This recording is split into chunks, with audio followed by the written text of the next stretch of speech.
गप गचू काय होत नाही. आता पडतातच दात. दात सगळे पडतात. दात पडतात. सगळे पडून नवीन येतात. नवीन दात येतात. रडलो का? गप कमी होते. गप तिच्या इकडे झाले सो. गप काय होत नाही. पडतात दात. झालं गेलं तो झालं. आता दुखत नाही. दुखत नाही. चांगलं वाटते. मजा येते वाटते तुला. आता जीभ लावून मग त्याला. जीभ लावल्या वाकडे येतात. जीभ लावून जीभ लावायचं नाही.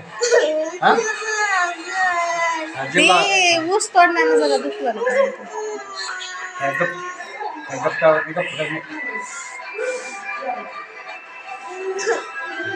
हिचे कसली जाते बघ. हिचे आपलं क्रांतीची दाता कशी आहेत. खिडकी दात नाही तिचे. काय होत नाही. ती दात पडतातच. आता आता मोठं तुझे दात पडतात. पुन्हा नवीन येतात. आता दाताची पडतात दात.